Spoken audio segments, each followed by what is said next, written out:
Musyawarah bahasa Arab dan nggak mungkin diartikan kecuali dengan bahasa Al-Quran. Musyawarah bahasa Arab dan nggak mungkin diartikan kecuali dengan bahasa Al-Quran. Musyawarah bahasa Arab dan nggak mungkin diartikan kecuali dengan bahasa Al-Quran. Assalamualaikum warahmatullahi wabarakatuh. Om Swastiastu, Namo Buddhaya, salam kebajikan, salam rahayu, selamat datang, selamat berjumpa lagi bersama Gus A dalam channel Tanya Politik, semakin gila semakin asik. Pancasila ini milik siapa sih, Bu? Bapak-bapak, bunda-budi sebangsa setanah air, Pancasila ini punya siapa? Apa punya orang Arab atau punya orang Indonesia? Apa punya orang Indonesia atau punya orang Arab? Jelas dong, Pancasila adalah kepunyaan orang Indonesia, kepunyaan bangsa Indonesia.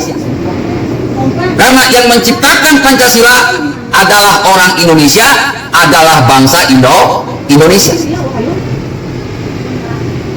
Bukan milik orang Arab, bukan milik bangsa Arab. Bangsa Arab tidak kenal dengan Pancasila. Bangsa Arab tidak tahu dengan Pancasila. Bangsa Arab tidak ngerti dengan Pancasila. Kenapa? Karena mereka tidak bikin Pancasila. Makanya, Bu, di Arab dulu dinamakan Jazirah Arab, sekarang terpecah-pecah menjadi banyak negara. Arab amburadul, acak-acakan, berantakan, aut-autan, terpecah belah. Kenapa? Karena gak punya Pancasila. Yang punya Pancasila hanya bangsa Indonesia, hanya negara Indonesia, karena yang bikinnya orang-orang Indonesia. Makanya dari awal kemerdekaan hingga sekarang, Indonesia tetap Indonesia. Dari Sabang sampai Merauke, berbeda suku, bangsa, agama, golongan, tetap bersatu utuh dalam negara kesatuan Republik Indonesia. Kenapa ini bisa terjadi? Karena kita punya Pancasila. Apa hebatnya Pancasila? Di bawah kaki Pancasila dipegang erat-erat sebuah semboyan yang bernama Bhinneka Tunggal Ika. Berbeda-beda tetap satu jua. Nah, nyawanya Pancasila itu Bhinneka Tunggal Ika. Bhinneka Tunggal Ika itu rangkuman dari Sumpah Pemuda. Kami putra dan putri Indonesia bertumpah darah satu, tanah air Indonesia. Kami putra putri Indonesia berbangsa satu, bangsa Indonesia. Kami putra dan putri Indonesia menjunjung bahasa persatuan, bahasa Indonesia. Tanah air Indonesia dari Sabang sampai Merauke bersatu. Apapun sukunya, apapun agamanya, apapun rasnya, apapun golongannya, mereka punya sebuah baju, sebuah pakaian, bangsa yang baru, namanya bangsa Indonesia.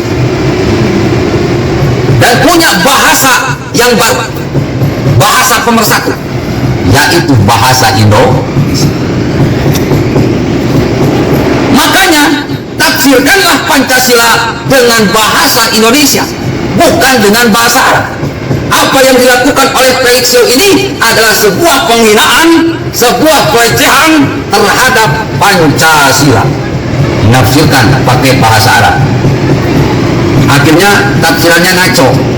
Kalau sudah ngaco, dia bisanya ngoceh. ODGJ, orang dalam gangguan jiwa.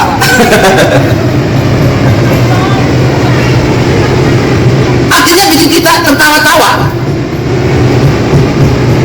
kita tersenyum.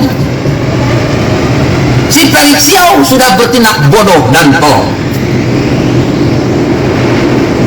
dengan menafsirkan Pancasila pakai bahasa Arab. Mending kalau bener, ini mah ngaco.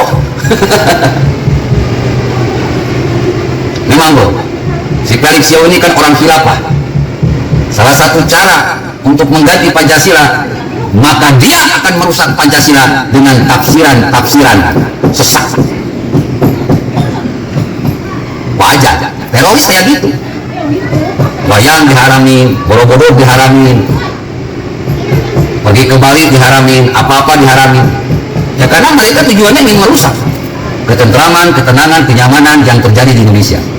Bahkan ingin merusak Pancasila, ingin merusak sistem yang berlaku di Indonesia. Bagaimana mungkin mufakat ditafsirkan dengan bahasa Arab? Sementara orang Arab sendiri tidak kenal apa itu Pancasila. Kalau mau tafsir Pancasila pakai bahasa Indonesia, karena yang membuat, yang memahami dan menamakan Pancasila hanya orang Indonesia.